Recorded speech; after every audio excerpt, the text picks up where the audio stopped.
Yan, so bali gandang umaga. So for today's video na naman. So naging mga busy po tayo itong mga nakarang araw. So ngayon meron na naman po tayo dito nga property na 1.5 hectares sa bayan po ng Calawag. Ito po ay may mga produkto pa na niyog at mga hardwood.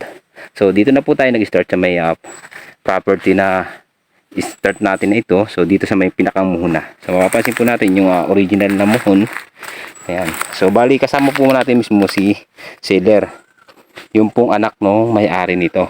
So bali siya po ay nandito kasama natin sa pag-ikot sa loob ng 1.5 hectares na pinabibinta po sa atin. So napakaganda po ng property na ito para sa mga retirement, mga investment po na naghahanap ng mga murang lupa ngayon. So ito po ay malapit tayo sa karsada ng NGCP po, sa may mga tower po. Kaya hindi tayo mamumroblema sa pagpasok mo ng progress dito, kasi ito po darating ang araw ay didevelop ang ating karsada pagpasok dito.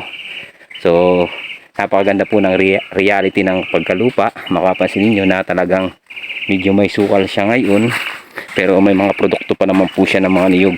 So abyadin lang po itong lupa na to, kasi ang may-ari po nito ay taga-Tagkawayan. So ang lupa niya ay nandito po sa Calawag. So malayo po ang pagitan, kaya hindi po nila maabyad. So mga babae na po sila na magkakapatid dito na pipirma.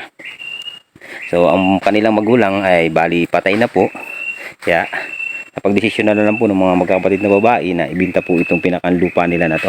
So inyo mapapansin po may mga nyog, mga hardwood na mga antipulo, batino, lisak.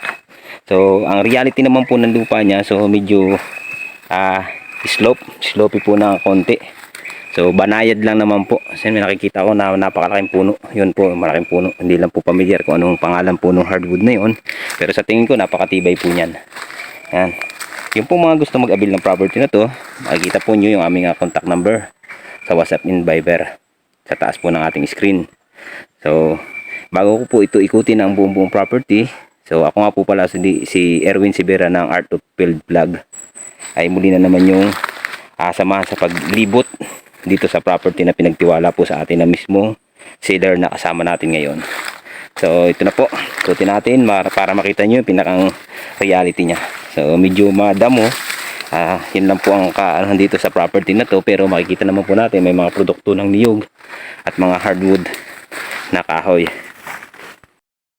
Bali itong lupa po na to, medyo slope lang tayo, no? Pero makikita natin talagang punong-puno po siya ng mga produkto na niyog at hardwood. So konting linis lang naman po. So sa maglilinis naman po nito, wala naman po magiging problema ang property na to. Yan. So bali ito po ay 1 hektarya kalahati. So pinabibinta lang po sa atin ni seller ng 550. So sa 550 po ninyo yan, meron na kayo 1.5 hectares mahigit na property na marami pong produkto. So may source po dito ng tubig, meron po tayong sapa, at meron din po tayong source of signal. So meron din po tayo dito ng kapitbahay, meron pong source of electricity na andito na rin po sa loob ng property. So makikita po nyo na ito pong lupang pinabibinta sa atin ito ay napaka-productive po, at napakaganda po ng pisto ng pagkalupa niya. Kung nyo mapapansin po, yan yung mga nyug. So matataas na yung iba. Then may mga panulib. Tapos mapapansin nyo yung pinakang mga hardwood. So ikutin pa po natin yung pinakang baba na sinasabi nila na marami pong mga pilinat, yung pong mga tinatatakan, pinagsasahingan po, ano. So dito hindi tayo mamumulima sa puno ng mga produkto na niyog, kasi nangangalat lang po dito yung mga tubuan na pwede po nating pantanim. Yan, kalat lang po siya. Marami po dito mga tubuan na niyog na pwede nating itanim, kaya wala po tayong magiging problema. Punong-puno na po siya ng tanim ng niyog. So lilinisin na lang po natin itong area ng property. Ito po yung may flat na area. So napakaganda naman po ng reality niya. So flat land, nag-uplan ng konti. Ito pong pinanggalingan natin na to, uplan po siya ng konti, tapos flat na po ang area nito. So ito po ay may malapit tayo sa Barangay Road. Wala po tayong magiging problema, kasi sa ngayon po naglakad po kami ng 20 minutes kasi maulan po pagpunta dito sa property, maputik ang daan. 20 minutes na lakad. May mapapansin natin dito yung mga puno, may mga Ito, tawag nitong kahoy na to. Yung Antipolo pala yan.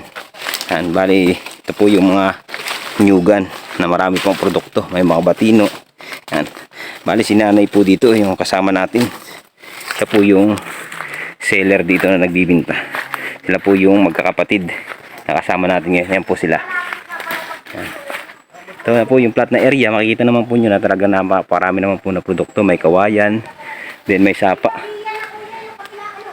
Yung sapa po, papasili po sa inyo pinakasapa. Tandaan, gawa ng... Bali po ito si nanay, siya po yung pinakang seller. Sinamahan na po tayo. Then sisilipin po natin dito yung pinakang sapa. Yan, taga-tagkawayan pa po si nanay. So, parang biya na yan, sir, eh. Ano yung kabila? Sinamahan pa tayo dito sa paglibot sa kanyang property. Para mabidyuhan lahat, mapakita po namin sa inyo. Yan, bali papasilip ko po sa inyo yung pinakang sapa. Yan, so dito sa may area na to, yan po yung may kawayan. Then yung mga ibang nyug ay bago pala namumunga. Yan, kukunti pa naman po. Tapos linisin lang itong ating loob ng property na to. So ito yung napakadali naman linisin. Mga natin na kanyang dyan. Susuliban lang naman po ito pag lilinis ito. Yan, punong-puno naman po. Napakarami po na mga kahoy. Marami po mga hardwood. Makikita naman po nyo mga hardwood. Malayo pa. Kabila daw ng sapa. Doon sa mga almasan na ito. Yan, so bali dito po yung boundaryhan. Pansin po natin yung mga kahoy na lisak. Ano pa? Gubat na rin yung karating ng ating property na yan. Saan po dito yung sapa? Ano pa? Baka pa nun. Pero nasa kupang po nitong property. Pero baka wala tubig yan. Oo daw sa kabila daw nung ang muhon. Sige po. Sapa. Oo. Yan, so makikita naman po natin na plat itong area na to. So pag nalinis po itong area na to, marami pong laman ng nyug to. Baka nasa 300 more or less po na niyog pa ang nakalaman dito na tanim. Yan. So dito po yung area niya. So punong-puno po siya ng hardwood.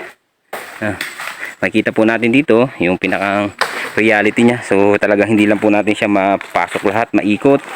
So pasensya na po kayo kasi talagang mahirap po yung pagpasok sa loob na makikita po natin. Dahil di rin naman po makikita yung pinakang ating pag-video sa loob ng area ng property. So inikot lang po natin yung may area po na pwede nating mapasukan.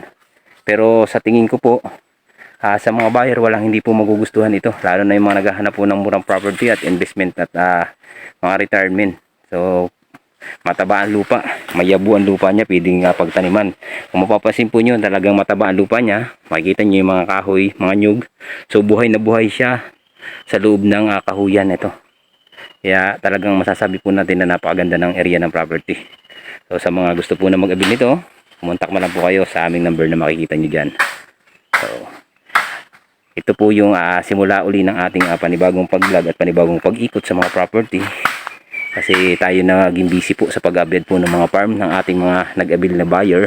So pinagtiwala po sa amin yung mga property nila.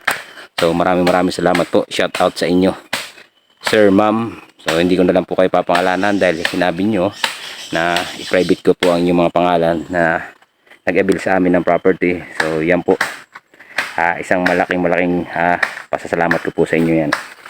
Kaya hindi ko na lang po babanggitin ang pangalan nyo. Yan. So ito po, kung sakali magustuhan uli ninyo itong property na to. So gandang-ganda po ito. Panalong-panalo kayo dito. At sinasabi ko po sa inyo na wala tayong magiging problema kasi po ito ay TCT title. So updated po tayo sa buwis at amilyar, buwis. Buhay po ang mga magkakapatid na pipirma sa manahan. Kasi sila po ay mga anak na lang ng mismong may-ari na nagbibinta nito. Yan. So kung nyo matatanaw po, itong area na may mga paaplan na yan, medyo gubat na yan. Kaya yan na po yung nadadalang pa ng ating property na 1.5 ano po. Yan, pinakita natin sa iyo na yan. Then dito po yung boundary niya. Yan, tapat po ng Majimili ng maliit na yan. Then ito po yung kabilang property. So may bahay po tayong karatig yan. Bahayan po yung area na yan. Ito naman po yung property. Pauling mo, ano?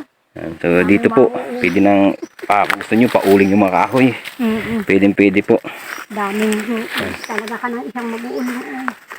Mismong may-ari na po ang kasama natin dito sa paglibot sa property. Ito po yung mga karatig. May sapa na siguro dyan. May sapa na po yung baba na yan. May sapa na po. Yung pinakang baba nitong property. Sabi po, laki ng puno.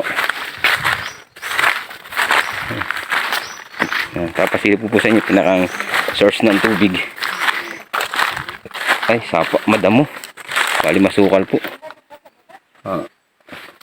May mini pools pala dito sa karatig natin. Ayan, oh. Ayan po, may malaking kahoy. Ayan. Na po yung ating property. Karatig na po, nasa boundary na po tayo. So, bali, inikot ko po. Muhon po ang inumpisa natin. Oo. Nagkakati po pala ang sapa dito. Nagkakati naman po pala yung pinakang sapa niya. Pag ganitong walang ulan. Yan. Ito po yung pinakang sapa niya. So papasilip ko po sa inyo. Pinakang sapa. Tabi po. Nagkakati siya. Po yung pinakang sapa. So pag ngayon po wala siyang tubig. So ngayon magtatagulan na naman po. May pero ito daw po area naman na dito. May makukuha naman po tayo dito ng source ng tubig. Mga bukal-bukal daw po meron yan. Yan. So bali palabas na po ulit tayo sa property. Yan. So bali dito na po tayo sa may karatig natin na property. So nakausap po natin yung may bahay dito. Yung magiging karatig po ng property na pinabibinta po doon sa loob. So tinanong na po natin. Dito daw po sa pagpasok na to wala magiging problema tayo sa right of way. Pabor pa nga daw po sa kanila dito na magkameron ng right of way. Gawa na meron din naman po dito na Ay, karsada din sir yan. ng NGCP po ano. Oho, kaya Yan. sir wala kang problema pa po. Bali Magkakaproblema ka lang kung dito. Pero hindi sir po, mga karsada na po yan ng NGCP. Mapapansin po ninyo yan po yung tower. So mayroong barangay road na po ng NGCP dyan. Then dito na po yung kanilang property, Kindananay. Dito tayo makaka-request sa kanya kung saan po. Mas pabor pa nga po sila. Dumikit dito sa may bahay niya yung magiging karsada. Halimbawa po. Napakaganda. At malaking pero maganda po dito mga farm. baboy lang sir. Okay na sir. Ayan. Ito po, napaka ganda po nitong area na to. So dito na po tayo pipili ng right of way. Mula doon sa karsada naman po doon sa pinakang baba. So lalabas na po kami doon sa pinakakarsada sa baba. So bali ito na po yung karsada ng NGCP na tower. Kung nyo mapansin po, bali napakalapit lang po nito sa ating property. So bali nasa 5 minutes lang po tayong lakad kung tayo pupunta doon sa property. So magkakameron naman po siya kung ating lalagyan ng right of way. Baka nasa 500 meters naman po mula dito sa kadugtong ng barangay road ng NGCP po. Yan. Salamat po. Yan. So bali dito na po yung barangay road na papunta naman po sa barangay Mambaling. Then ito naman po yung palabas ng bayan. Then dito na po yung kukuha tayo ng right of way sa lugar na to. Yan po dinaanan namin yung may-ari ng lupa na kasama natin. So maganda na po pagpasok din sa property. Gawa ng ito po ay cemented road na. Then dyan naman po sa may loob na yan, dyan naman po yung kalsada ng NGCP. So napakaganda rin po niyan. Gawa ng malapit din po tayo sa barangay road. Yan, ito na po. Palabas na po uli ako ng bayan. Papunta naman po ako sa National Highway na. At iniwan ko lang po yung service ko doon. Hinabiling ko lang po sa may mga bahay dyan. Yan, napakarami na po ditong bahayan sa area na to. Mapansin mo nyo, bahayan na po siya. Ayun po yung tower. Kaya ang karsada po ay nandiyan po sa bagudtod sa taas dumaan.